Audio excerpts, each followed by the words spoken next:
Okay, welcome to Bâtonnage Connect. The session today is Advancing Your Career in the Wine Business. And we have a pretty phenomenal panel, which I will introduce in just a moment. But first, some housekeeping, as always. So these breakout sessions are meant to be interactive, and although we can't be together in person, we do hope you will interact through the channels that we have. There are two. So we have a chat function, and then we have a Q&A section. So they're different. The chat section is an informal way for you to communicate with other participants. So just be sure to select everyone in the to field, as it can default to panelists only. And then there's the Q&A section, and this is where we'd like you to submit questions for our speakers to answer towards the end of the webinar. And we will do our best to address all the questions, and if there are any outstanding, we will aim to get those answered in a follow-up email to all of you that will also have a link to the video recording of this session. So if you find yourself with streaming issues, you may want to encourage other members of your office or household to log off the internet to save on bandwidth. And you may also want to try to log out and log back in with either Firefox or Chrome.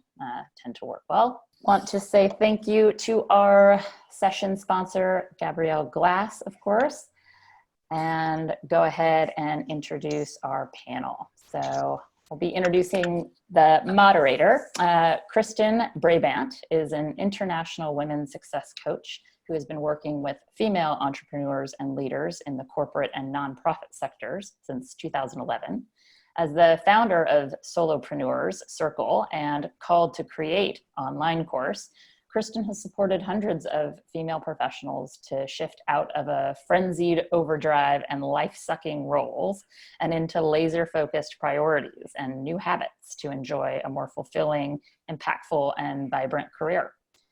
So she coaches clients privately, leads a monthly business training and coaching membership program for female entrepreneurs, and specializes in workshops and retreats that help women leaders become inspired experts in their industry.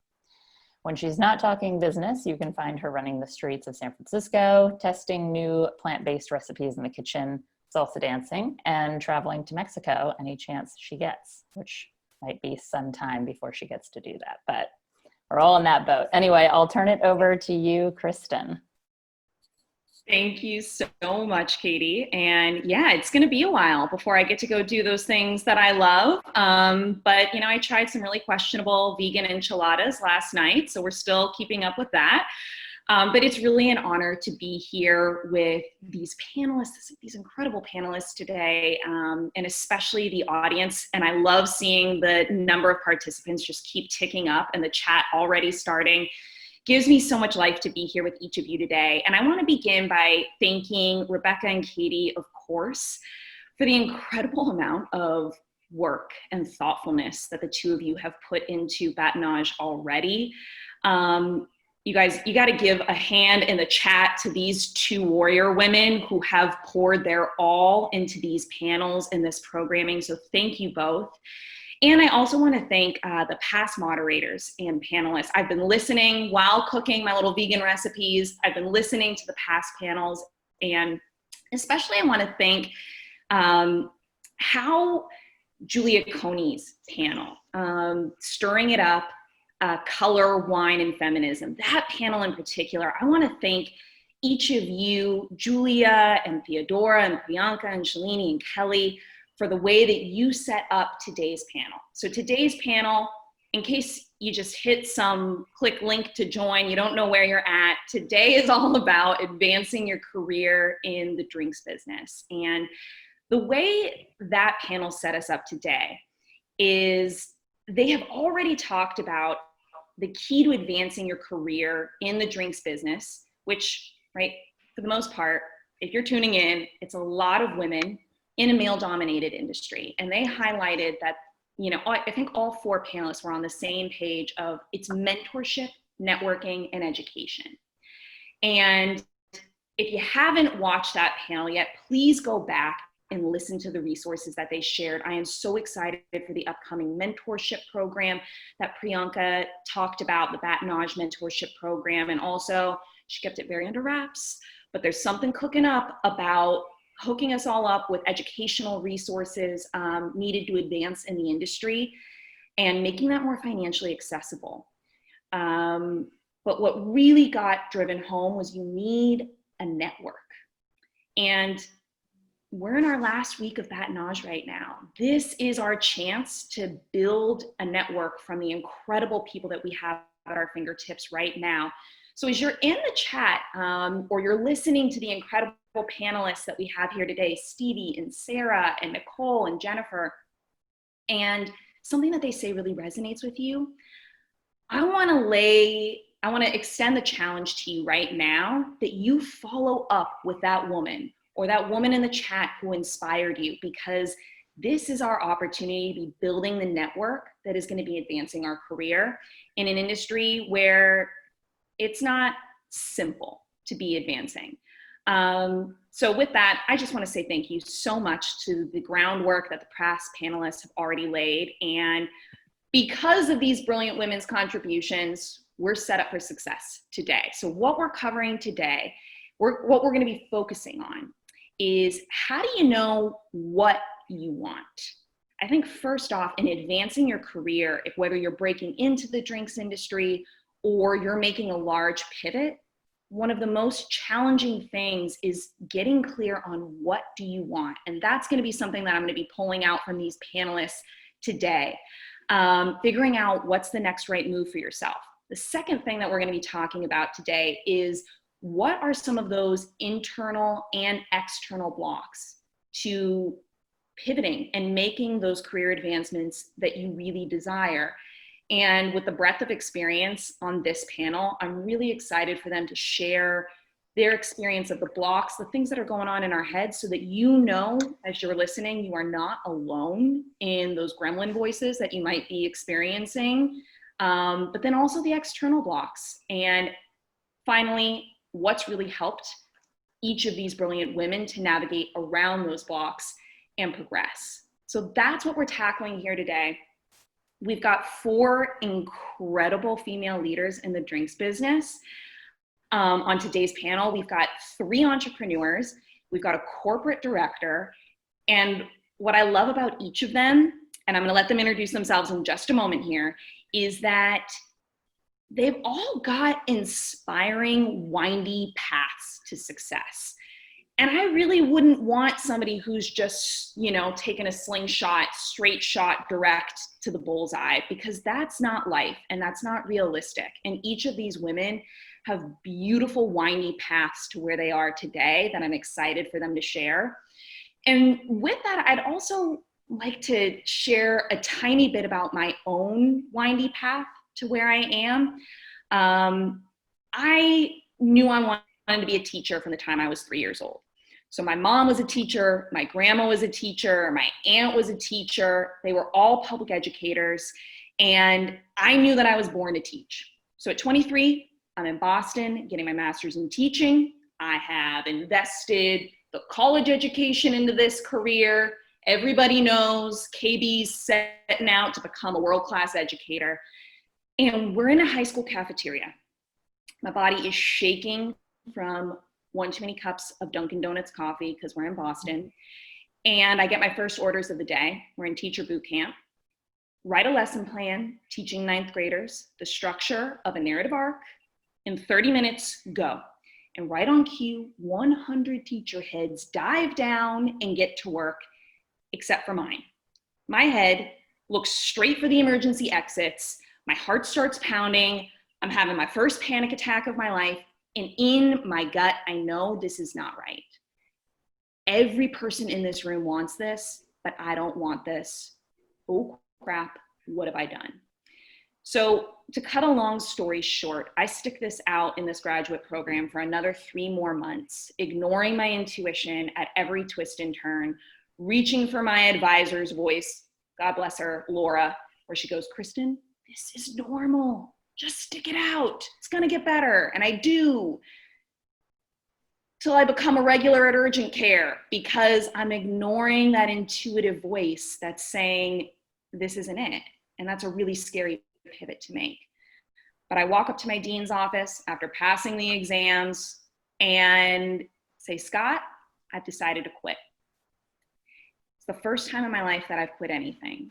And I think if you are at that point right now too, where you are questioning, is this right for me? And something in you is calling you to make a big change, to make a big pivot, and it doesn't seem reasonable. And you also don't know, you don't have a plan B.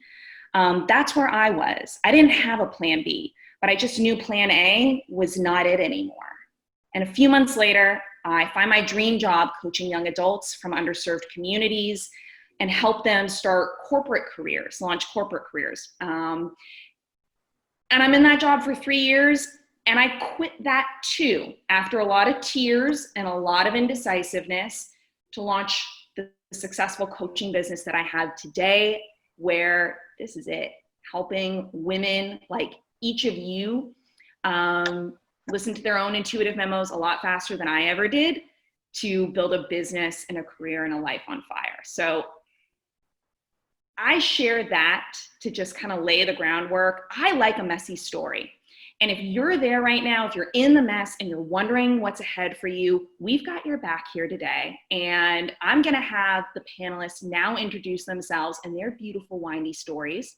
But I also want, as each panelist introduces herself, I want her to share one career goal that she's working on right now so that you get insight into, okay, when you're at this stage, where are you looking next? So if each of you, my dear panelists, could share one career goal that you're working towards right now, and what are you gonna pop open or mix up to celebrate making this big career move with? So what's gonna be your drink of choice to celebrate when you get there, when you get to that milestone? And I'm gonna hand it off to Jennifer. Let's start with you. Would you introduce yourself, Jennifer? Yeah. Hi, everybody. How are you? My name is Jennifer, and I'm the founder and president at OMvino, which is a food and beverage marketing and business development company.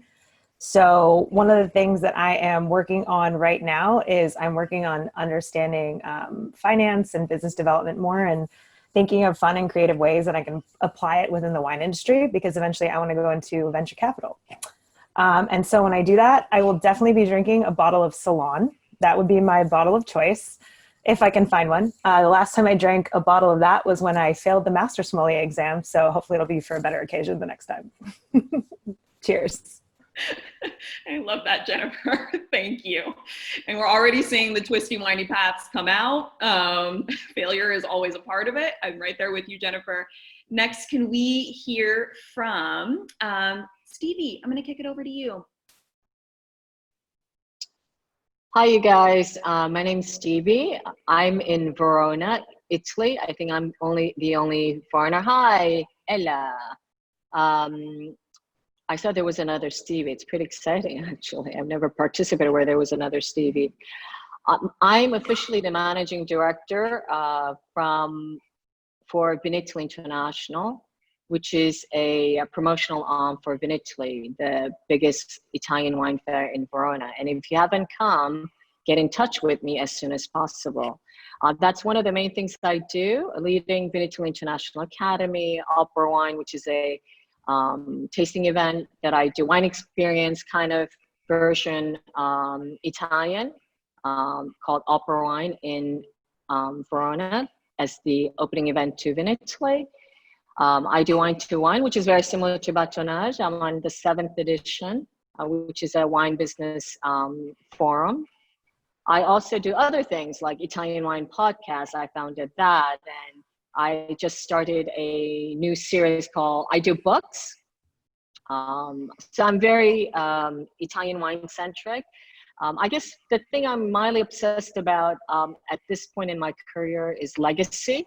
Mostly, I think because I'm older than most of you, so I'm not in denial. I know that I'm going to die sooner or later, whereas I think most of you are still pretty young and thinking about your career paths and whatnot. So that is kind of my major goal. What will I leave behind? So it's kind of a bit, I know it's very the big picture, but that is what I'm doing. The drink of my choice, I drink every day. I love every wine I drink. So And the reason I got involved, I'm by no means an expert of wine, and probably that's why it's working for me, because I was an alcoholic, so I drink every day. And so every day is a different wine choice for me. Stevie, thank you so much. And while you may be the one with the most experience out of all of us, what you're thinking— No, I said I'm the oldest. I didn't say I was with the most experience. I like to zhuzh a little. I zhuzhed a little, okay? So you're the oldest, Stevie. Call a spade a spade. You're a straight talker, unlike me. But what I really appreciate is I think all of us should be thinking about our legacy that we're going to leave. That is not just reserved for our most distinguished member of the panel. That's for all of us. I like that, distinguished. I love it. I'm going to keep trying new things with you, Stevie. So I think all of us should be thinking about what's the legacy I want to leave. So thanks for naming that one, Stevie. And Nicole, would you introduce yourself next for us? Absolutely. Thank you, Bâtonnage, for being here. I'm a business development manager at Moet Hennessy. I've worked with Moet Hennessy since 2013. The previous 6 years, I was representing Krug Champagne nationally, and the last year and a half, I've been doing a mix of both marketing and development for 13 brands in 4 states through 11 distribution channels. I do have a little bit of a twisty path. I also find them very interesting. I started on the West Coast as a sommelier, managing splashy restaurant opening, independent wine groups, and then transitioned to the supply side on the East Coast. I am definitely a champagne girl. So I work with a global company. We have many different outlets. Really, my position is a pivot position. I work with sales, I work with marketing, I work with Maison, I work with trade and distribution. So my career goal is very self-motivated to make my life a little bit easier. So I'm always looking at how to streamline communication channels, transparency, broad nets, how to use technology to simplify things and cut down on emails.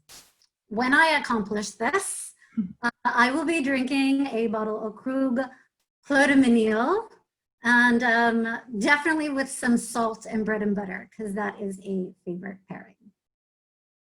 Nicole, girl, invite me over when you are there, because that sounds like a damn dream. Thank you for sharing that, Nicole. And also, when you get the secret to cutting down on emails, please email us all. And I mean every panelist here and participant as well. I think we all want to know. And Sarah, will you finish us off by introducing yourself, my dear? Yeah, thanks, Kristin. I'm so excited to be here with all these amazing women. My name is Sarah Hoffman. I am the co-founder of Maker Wine Company. We're a premium canned wine company that partners with best-in-class small producers to can their amazing wines and tell their stories. I'm relatively new to the wine industry, so I'm happy to share more about my journey and how I got here. And a career goal of mine right now is to build a brand in wine that people love and at scale. And I think as a former growth marketer, I've seen products that are really beloved, and then I've seen companies scale really quickly, but to do both together, I think requires like a special insight and magic that's really rare. And that's something that I really want to build in my career. And when I hit some of these big milestones, I will definitely be cracking a can of our latest wine, 2019 Sparkling Sauvignon Blanc by Chris Christensen at Bodkin Wines. It is my current obsession. It is lemon lime, citrus, 100% Sauvignon Blanc. It's just a party in a can, and it is the perfect summer beverage. I love that, Sarah. And I also would request to be invited, because this Sauvignon Blanc sounds like exactly what I'm looking for in my life this summer. So You got it. thank each of you for sharing a goal that you've got the drink that we're going to pop to celebrate when you get there. And as you're listening right now too, I want to bring you in on this journey, and I'd love for you to think about or put in the chat even better right now. So participants, this is you. If you've been zoning out, if you're doing the dishes, zone back in.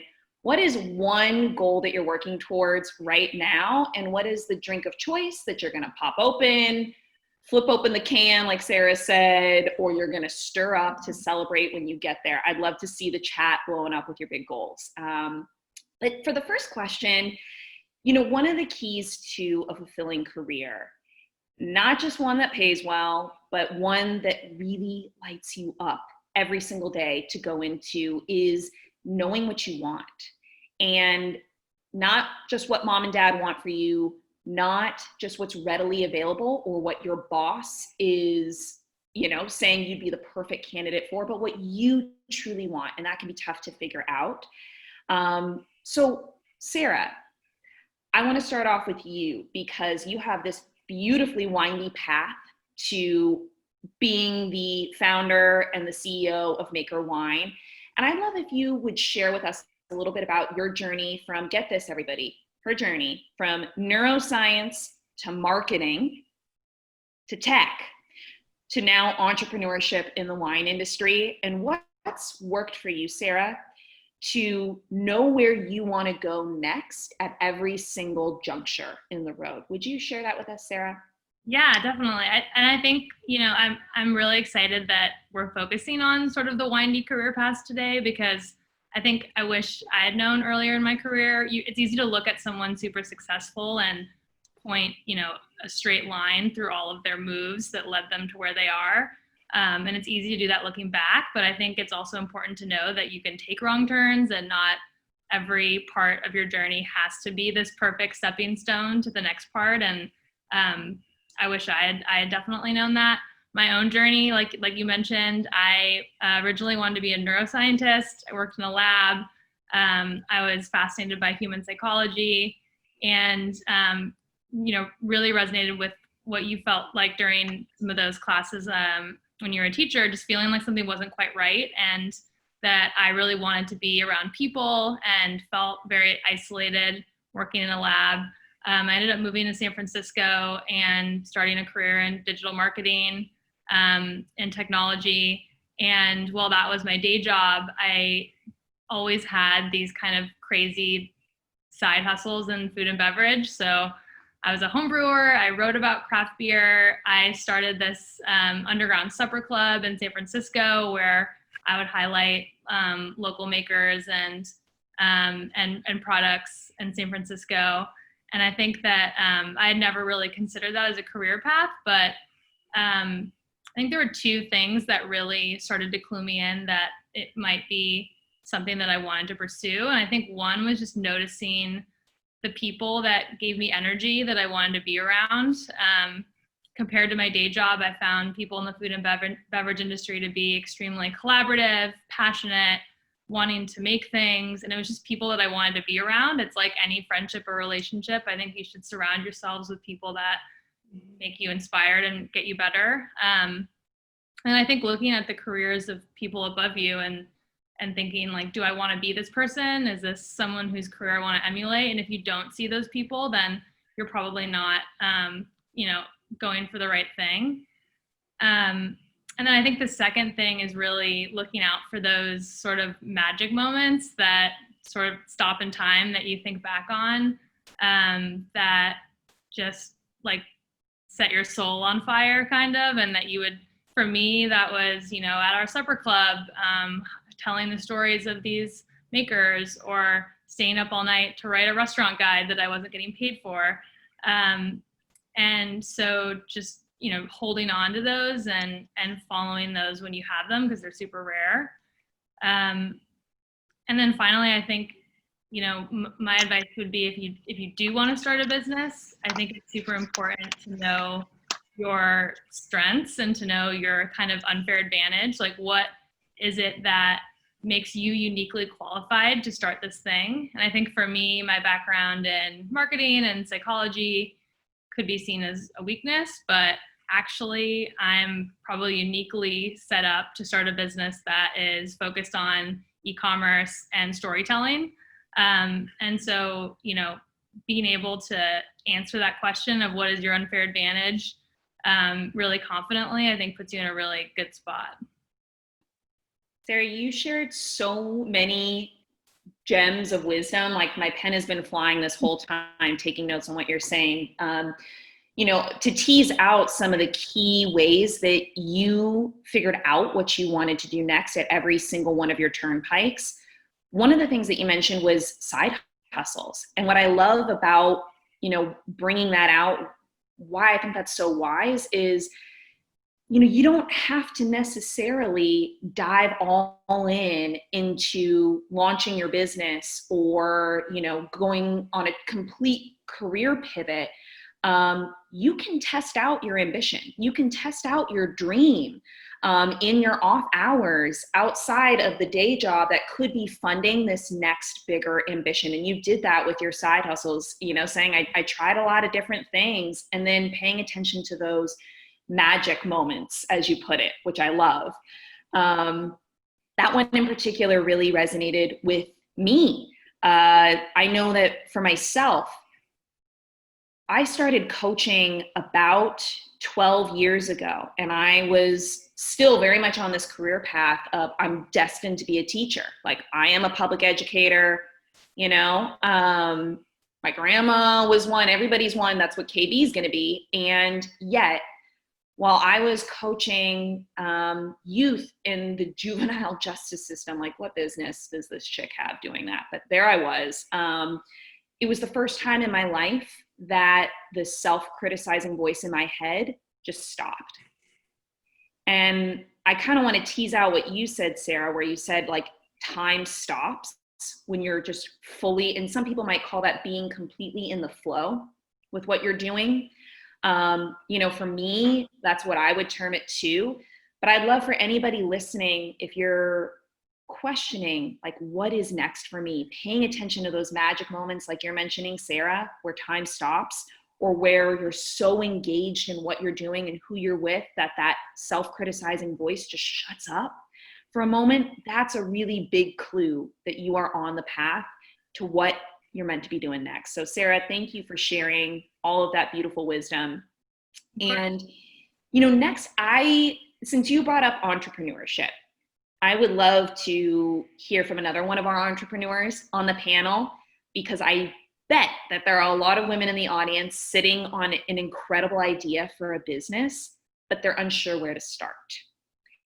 And I'd love to hand the mic over to Jennifer Estevez, the founder and president of OMvino, to talk a little bit about your path, Jennifer, to entrepreneurship. And in particular, what advice would you give, Jennifer, any woman who's listening right now, whose dream next step is not to go work for somebody else, but to work for herself, to start her own business? What advice would you give to her to get started on that? I think I'll start with the advice there. I think that one of the most important things I can say is don't be afraid of failure. And don't be afraid if your path ends up looking different than you expected. I think all of you ladies share a similar story. I didn't really expect to get where I am today, but I've just embraced it. And I've looked for those moments where it felt like synergistic. I felt like there was synchronicity in all the things that were happening. It kind of just lead me to where I needed to go. And so it's really funny, Sarah, I've never heard your story before, but I have a very similar beginning to my story. My parents are in science and medicine, and I was supposed to be going to school for science and medicine in Arizona. And I ended up taking a summer job at a Ritz-Carlton and just getting completely inspired by food and wine and hospitality. And like, I did not love the lifestyle of sitting behind a microscope and doing that whole like solitary, non-engaging thing. I like to talk to people. And so I picked up with $400. I was supposed to go to U of A, and I left to go to San Francisco instead. And I decided to figure out a way to become a sommelier and to work in the wine industry. And so when I first got to San Francisco, I worked as like a bartender and figured out my way into the wine industry, eventually getting a job at RN74, which was really great. I learned a lot about Burgundy, and I had an opportunity to work with such an incredible list there and work with really great mentors. And then from there, I worked for other Michael Mina restaurants and in sales. And when I was in sales, I was having a hard time making placements because the economy was kind of not great. And so to be creative and to get more placements, I started offering to consult on people's lists and revamp people's lists and cost people's lists in exchange for placements. And I did that. And then I continued to get people requesting me to work on their lists and just random requests for consulting. And so I took a part-time job as the wine director at Keiko and Nob Hill. He also had another consulting project he wanted me to help him on, the owner. And I just continued to get more and more consulting projects and grow my business kind of like independently. And one of my first, that was just really hospitality consulting and like wine list consulting. And then one of the things that I noticed when I was doing like 3 restaurant openings simultaneously, one of them, they asked me to, interview PR and marketing firms. And I was, working on this wine list and like opening consultation for this restaurant that was a 40-seat restaurant. And this PR company was trying to charge us $9,000, and they didn't even understand like the concept of the restaurant or, the food, the wine, anything. And I was like, oh, this is an opportunity here. I don't think there's really many marketing companies that understand fine food and wine in a way that's as relevant as I want it to be for something that's so specialized. So I was like, I'm just going to do this. I want to try this and figure it out. And I had such a blast. And we got a Wine Enthusiast Top 100 and a Michelin star at that restaurant within the first 6 months. And so it was a really good experience. And then from there, I just continued to grow the marketing aspect of my business and educate myself. And I now have a team of 7, and we are working with some really incredible wine and food clients. We still specialize in the wine and food biz. One of my first big clients as well that I started working with in 2017 at the end of the year, who I'm still working with, is called Palate Club. And it's an online wine club. And so I'm now also partnered into this company and a co-founder in this company. And I've gotten to go through the whole fundraising process and understand like that whole, like the wine aspect from a startup perspective, which has been really fun and engaging.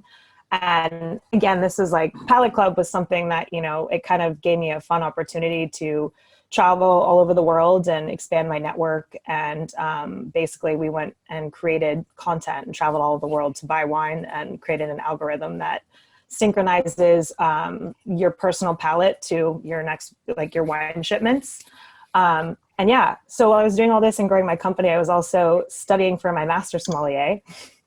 I took that twice. And then I kind of realized after that second time, while I was drinking that nice bottle of Ceylon and celebrating my success in other ways, that I was more interested kind of in pursuing business than I was in continuing to pursue this exam, because I felt like it was as important and as big of a presence as it had in my life. I felt like I'd kind of outgrown it in a way.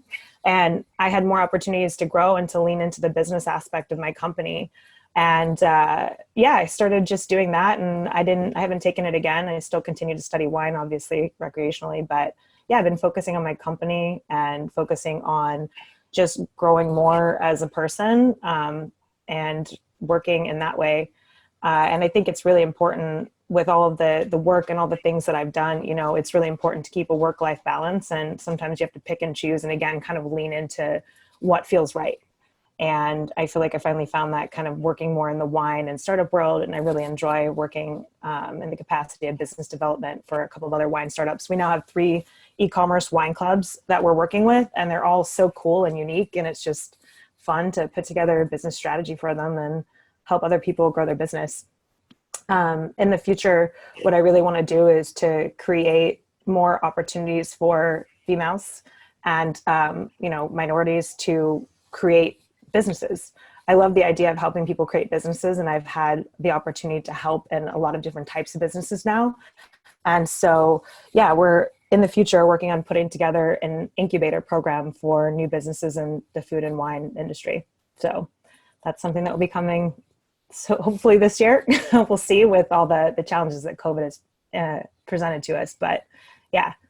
Jennifer, from hearing your history, it's going to happen, girl. Like COVID's not going to and making this wine, this business incubator come to life. I have absolutely no doubt that when you put your mind to something, you're going to make it happen. And, I've been watching the chat blow up with so many people talk about the pivots that they want to make in their career and people's desire to start a business, their own company. So please reach out to Jennifer, who just stated to the entire group that she's going to be creating, and we're going to hold you to it now, Jennifer, because you announced it here. It's on the way. It's on the way. I'm working out the financial structure and logistics of it all now. It's exciting. The intention's been set. It's happening. So if you are listening right now and you aspire to have your own business, please reach out to Jennifer. I just made her available to all of you, as well as myself. I would like to make myself available to help you start your own business. I love talking with women who want to start their own business. But Jennifer, what I'm teasing out of what you're saying, for the key to starting your own business, the things that worked for you, you started by saying, don't be afraid of failure.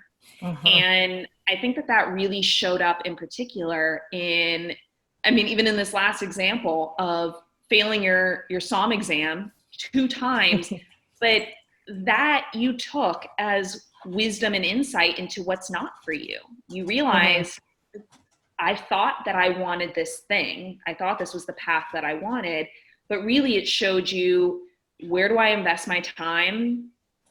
Without question, it's in growing a business. And you're acting on that insight. And I love how you've tried so many different things in your career, and you have taken every single opportunity, and probably before you felt ready, said, I can help with that. Yeah. I think that you can always learn if the will is there. Like, you can't teach people the desire to learn something. You can teach them anything, like subregions of some wine region in Greece, but you can't teach the desire to learn something. And if you have that drive, you're going to be able to do whatever you want to do. You just have to set your mind on it. Yeah. So I think for anybody listening right now who's wondering about how to break in, or how to make the pivot, or how to start your business, taking a page out of Jennifer's book here, and listening to, where do people need help, and even offering yourself and saying, what is it that you want to do and how can I help you get there, is going to give you this deluge of opportunities to start flexing your muscles in really different capacities and seeing, what lights you up, where do you excel. So Jennifer, thank you, my dear. Thank you. And I want to pivot our conversation a little bit now to the blocks. It's not just about knowing what you want, the next direction that you want to go in, but it's also about, what are the challenges to getting there? And somebody who I think knows a lot about this is Nicole Burke. Because Nicole, you're a female in a highly competitive, male-dominated business, and you've thrived in your role. And I would love if you would share, Nicole, what are some of those inner, the mental blocks, as well as the outer blocks that you've faced advancing your career in the drinks business? And equally as importantly, how did you navigate around those blocks and move forward? So, it's really interesting, because as you take these twisty turns, you have different skill sets. And, I have probably not ever been coined as a introvert or shy individual. And as a sommelier, when you're touching so many people and you're engaging and you're selling and educating, this is a very different skill set. And when you move into the supply side, and really you're working with people from many, many different backgrounds, often they have MBAs, often they've come up through sales and not really having the foundation of knowledge, but truly through distribution. I found that having the strongest voice is not always the most effective voice. And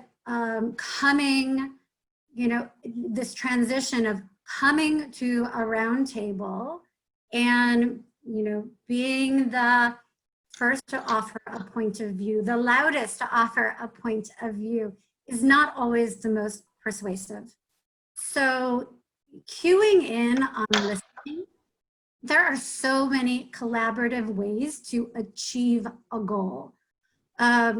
For me now, when I have a problem to solve, and conflict is not crisis, and we have conflict every single day. Conflict is part of problem solving, and I think that if you can't resolve conflict, then that's the problem.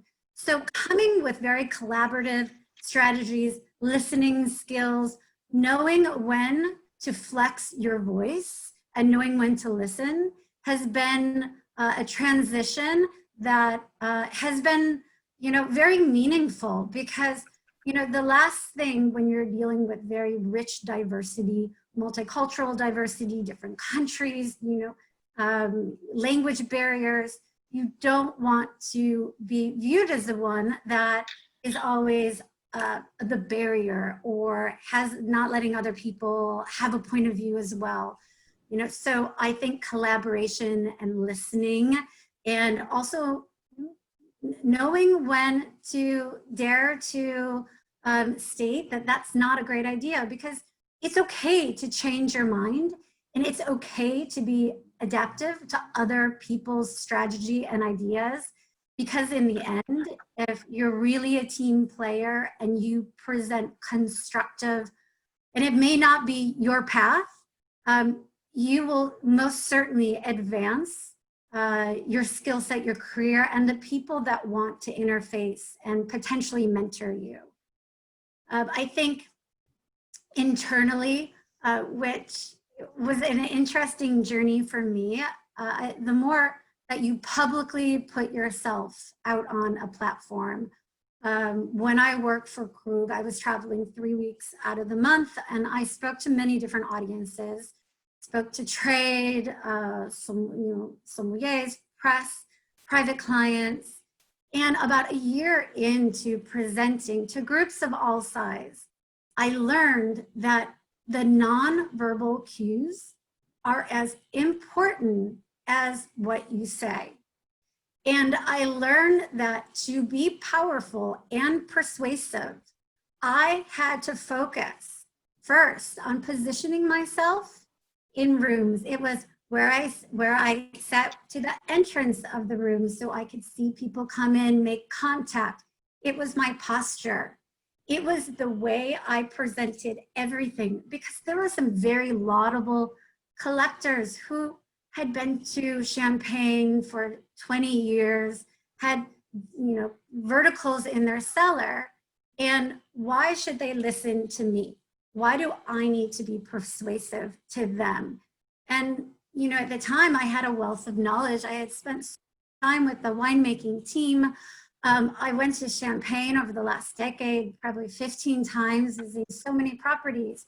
But to allow my voice to be heard and impart my knowledge, I first had to present myself in a way which physically gave these nonverbal cues that I knew the measure of my power and I could be persuasive.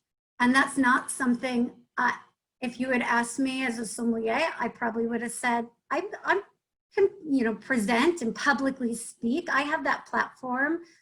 But it wasn't until I started really listening to my internal dialogue about what made me uncomfortable and pivoting slightly to correct that. And I think, that inner voice that you hear is so important. It's okay to be uncomfortable. I think that sometimes gives us the opportunity to shine. Some of my best engagement has been when I have been uncomfortable. And so it's okay to be uncomfortable, but you want to be uncomfortable, not in the same experience every time. And so personal growth and learning really what the measure of your internal power is through these nonverbal cues is really important. Nicole, such like a wealth of wisdom in everything that you're saying there. Both, from the external blocks that you faced, being the only, whether it's the only woman in the room or, the breadth of different cultures and languages being spoken in a room, and you've got to accomplish a singular goal, and what you did with this strategy that I love of listening and collaborating. I think a defense mechanism that pops up in a lot of us when we feel a need to prove ourselves in a certain arena is talk louder, right? Start making the wild gestures in order to be heard. But your advice is so sound of pause and listen and be someone who is a collaborator, somebody that moves the whole group forward, that gives space for people as opposed to dominating the conversation. I think that's really sage advice. And then I really appreciate you sharing about the inner blocks, right? The self-questioning that will come up in any of us when we're in those challenging circumstances, in those brand new arenas, and what you've done to both physically position yourself in the room, like look at the whole room, know that you own that room. But then also, I think the inner questioning that you shift to about why are they here to listen to me? What is it that I'm here to give to them? How can I be persuasive to them? What is it that I can offer and bring to the table? Those are powerful questions instead of the internal dialogue that shuts us down. So I really appreciate you bringing those forward, and just the underlying message throughout of leaning into the discomfort. That's what growth feels like, right? It feels intimidating. It feels uncomfortable. And if you can just hold your feet to the fire a little bit longer, there are some massive blessings on the other side of that for each of us. So thank you, Nicole. And I want to hear from our most distinguished guest, Stevie. Stevie, you're our resident boss on this panel, with more experience than any of us. And you've led this ambitious career from working for others to starting your own company to leading Vinitaly International, and along the way, starting a family, and moving out of the US to a provincial European town as a Korean American woman, which I cannot imagine what that experience is like for you. So what I would love if you would share, Stevie, is how have the challenges evolved from the start of your career to now? I'd love if you would kind of give us that perspective of how have the challenges evolved from the beginning to the challenges that you face now, and what's helped you advance at every single stage. So I don't think we have enough time to address all of my challenges, but I wish I had met actually Nicole before, because, you know, if I would have been a little bit, you know, thoughtful and paused now and then, maybe I would have not gotten into so much trouble.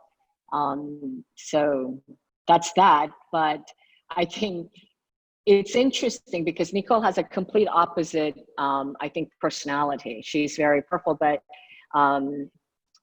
so first of all, I was born in Korea. I grew up in New York. So I have that nasty New York attitude, right? Like, you're so, like, you know, West Coast, like, you're so nice and bubbly. So I do have one husband, by the way, and he always told me that I am very aggressive. Like, I'm an aggressive American. But in reality, you know, I think I'm assertive. Right? So it's really, the interpretation is, you know, it really depends on who is listening to you and how you're reacting. But often I am the only, not just only woman in the room, I'm the only, like, foreigner. And this is, you know, especially in the wine world, it is very, you know, white male dominated and very chauvinistic. So you kind of have to fight for your right. And it's still every day. It's been a very long time. I recall, you know, when I first got after my MBA, I did my interview through a consulting company. And the first question in Italy at the time, let me remind you again, I'm quite older than most of you. They asked me if I was going to have a child because I was childbearing age. Now this, because in Italy and a lot of European countries, it's a double-edged sword because it is so protective of maternity, you know, privileges. You know, you can take off for 9 months and then stay off again for, you know, 80% of your stipend, etc. So it's a double-edged sword. And that is why the women don't get to I guess, grow in a company, the corporate ladder, if you will.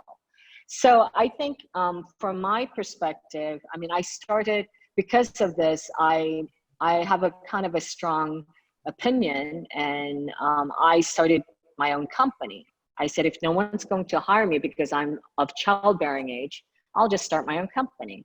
And that's how it started. So, you know, in a situation like today, right, it's a very critical moment for everybody, from the big guys to the little guys. Everybody is right now going through a very hard time. So in Chinese, okay, I just look Chinese, by the way. I'm not Chinese. I don't speak Chinese. In Chinese, there's a saying called Wei Ji, right? And it means crisis, but it's divided into two parts. Wei, which means danger, right? But Ji means opportunity. And I completely, I'm a full believer in that. Whenever there's a crisis, you have to be able to turn that around and make it into an opportunity for yourself. And that kind of has worked every single time.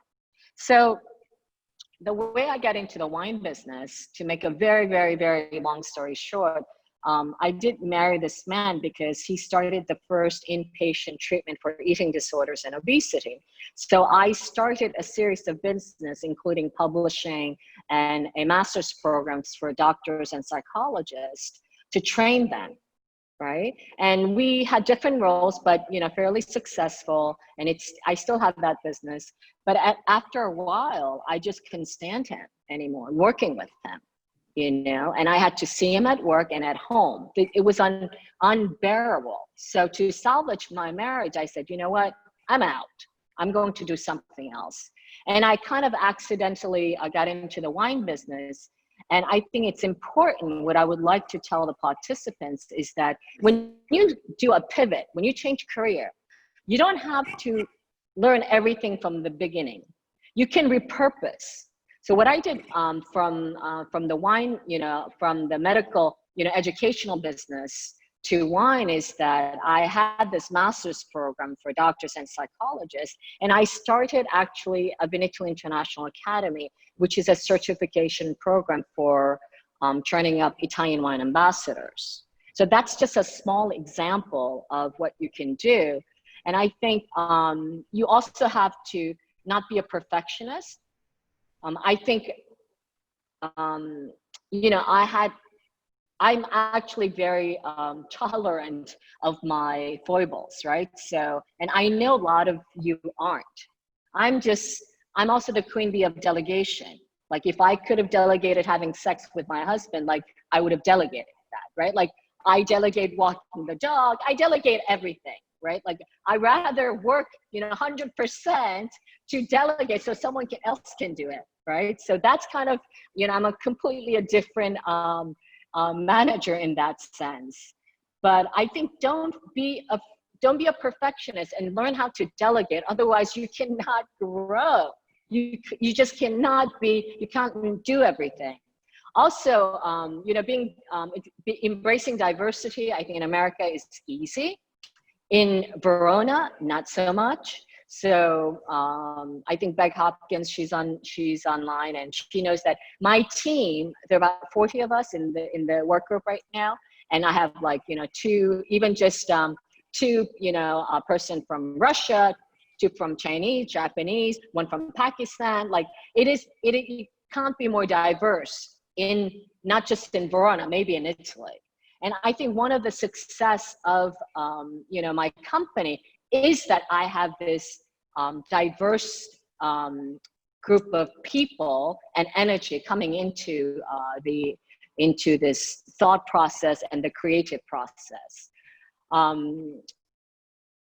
Also, I think, you know, everyone talks about balance. You have to choose. There is no balance. I'm sorry. I have to really break it to you, but I do have one husband, two children, one of which I've adopted. She's Russian, one dog. But you have to, if you want to spend quality time with your kids, you have to organize yourself, which meant that like, I need a full-time nanny and a full-time housekeeper. I'm sorry, like I will pay all my stipend, but I will pay them so that I can have some, you know, quality time with them.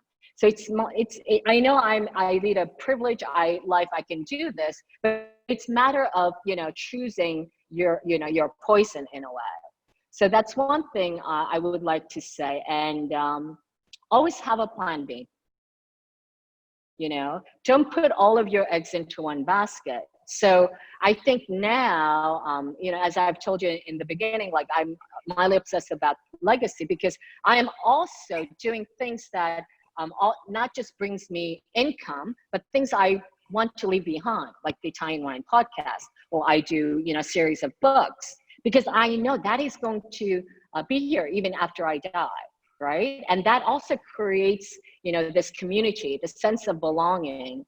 And I think that is one of the most wonderful things, right? So it's hard work, but, I do have one recommendation for your participants. Okay, I hope they're listening carefully. Well, wait, Steve, that's our next question. Can you? No, this is extra. Okay, well, let me just say bonus material. Okay, yeah, this is bonus material. Then we'll get to I'm the next oldest. question.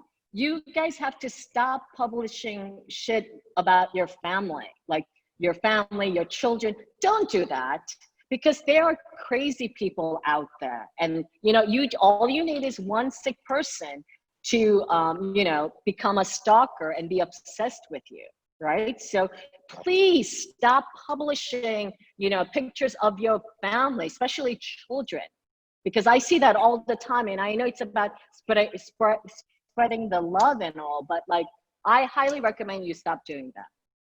That's it for now.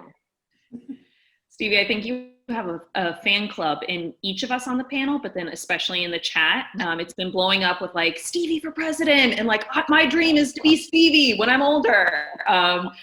The amount of like one-liners, nuggets of wisdom that we're getting from this, what you've just shared, is incredible. But I want to encapsulate it, Stevie, to the best of my ability here. But some of the things that that hit home for me anyways, was thinking about in the challenges. You began with being a woman of childbearing age, and the hiring barriers that causes. You can look at those challenges for the danger that they present or the opportunity that they present, and looking at a challenge from what's the opportunity here, and turning the difficulty into an opportunity for growth and getting exactly what you want. You are a remarkable example of that. But I think any single woman on this panel would agree that's absolutely key in advancing our careers, is looking at the challenge as, how is this going to help me grow? And in order to do that, we have to know what we want. And I think you also name that too, Stevie, about being really clear to what's most important to you. And are you willing to pay the price of admission to get that, including the full-time nanny, including the housekeeper, and that being, I want time with my kids. I want time with my family. Doesn't seem like you've found someone to help out in the intimate arena, but let us know when you do. No, but if anyone is available. All right, with that, the chat might be. I'm still married, same husband. I want to turn us, before we wrap up this panel, I want to do a lightning round. So panelists, if you'd bear with me and keep your answers 30 seconds, okay? So challenge is on. I want to give the audience one practical piece of advice from your lips to their ears. In 30 seconds or less, what is one piece of advice that you want to give to a woman who's listening right now for how she can advance her career in the drinks business? And what does it look like to start implementing on that advice today? So Sarah just sat up a little straighter. She's ready. Sarah, I'm going to kick it over to you. One piece of advice to send us home today. It's a tough act to follow, Stevie. Okay. I would say that, to her point about perfectionism, I think you can often be your own worst enemy, and just taking those small actions and baby steps towards something, whether it's a pivot in your career or starting a business. Like a year ago when we first started pitching winemakers on our concept, we didn't have a website, and we were just wrapping paper around cans to show them what we were thinking of doing. And obviously that is not a finished product, but it gave us the confidence to continue to iterate and prototype. And whether it's interviewing people or talking to someone whose career that you really admire, or sketching an idea, I think actually once you take those first concrete steps, the next ones get a lot easier and you build momentum. So I'm excited to see what you guys all build. Then every single one of us is writing down one itsy bitsy baby step that we could take towards our big dream, including reaching out to any of us on the panel, whoever resonated with you. Jennifer, you're next. Yeah, really great advice from everybody. And I just have to say, I'm super honored to be sharing this space with all you ladies. This has been wonderful. I think that for me, one of the biggest things that I can definitely echo is what Stevie said about delegating. I get so much more done when I delegate the things that are not essential to my everyday life, and I actually have time to be a human, and it's really worth it, and it's worth the investment in yourself. My director of operations is the best. This is why he's my DO. He's just like, you give me all the things that you don't want to do, and you just let me do this. Whatever is easier for me to do, then you take it. And like having to like step away from that and be like, okay, fine, and not be a control freak and let somebody else do something is sometimes really hard. But it will make you so much more productive. And then also, you have to have people around you like that as well, like right now, or like on my team, who are smarter than you in at least one way. You don't ever want to be the smartest person in the room, and you want to constantly be learning from those around you in every way that you can. So we can find those people in the chat and on this yes, right yes, here. Absolutely. So thank you, Rebecca and Katie, for bringing this community together. Great taste, Rebecca and Katie. Nicole, you're next. 30 seconds, girlfriend. Go for it. All right, 30 seconds. Diversify. The wine world is changing, and you need to diversify. If you're a sommelier and you don't know or aren't involved in knowing how to read the monthly P&L, ask to get involved, know how to read the financials. Connection, update your LinkedIn, your social channels, grow, be involved in a local group. It doesn't have to be involved in wine. You can really promote yourself through different opportunities. I think, Sarah talked a little bit about the side hustle. Look to volunteer, because some of the greatest experience and connections you will make will be saying, I just want to get involved. How can I help? It goes miles, whether it's with a publication, whether it's with a winery, whether, just being available, you meet new people and you learn new skills, and you're donating your time. So it's a win-win.